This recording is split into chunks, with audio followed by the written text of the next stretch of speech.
So maybe the ancients were right.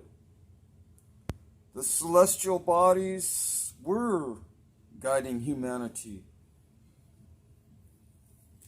That God was using the celestial objects in the night sky for ancient societies as a form of communication, communicating truths to the people who studied them, who wanted to learn about them, their movements, their activities, though they seem to be inanimate objects that don't have,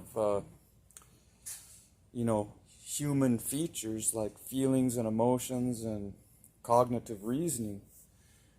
They're solid objects and gaseous objects, but they were instruments used by God, by the Spirit, to communicate with man.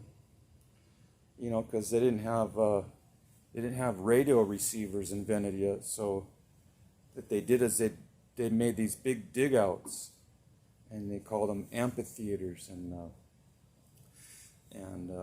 where they could project their voices so they could be heard way out there in space.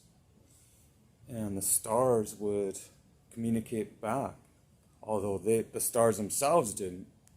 But the Spirit used the positioning of the cosmos, the objects in the cosmos, as a tool to communicate to man.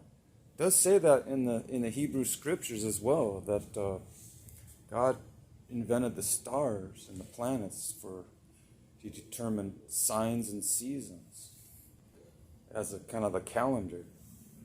But it could obviously be more than a calendar, because it even says, I believe it's in the Proverbs and Psalms, that the stars sing.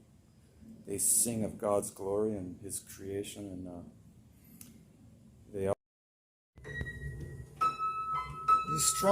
The astrologers, though, they went a little too far with the original intent of star reading and star interpretations.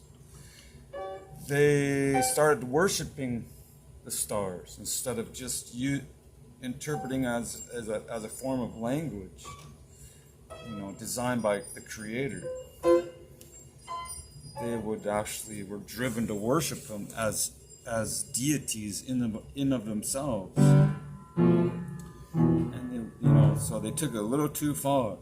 They were supposed to worship the Creator, not the creation. So astrologers took it too far, but I'm into astronomy, which is the study of the stars and the planets. And I know it does say something about man's history, about origins of the universe and the destiny of the universe, and it's all mapped out in the stars in the heavens. But they're not God or gods. They're testimonies to God. They give witness to God, about God. And they help humanity to predict, find out things about the past and about the future. But still, it all comes from God. So for astronomy,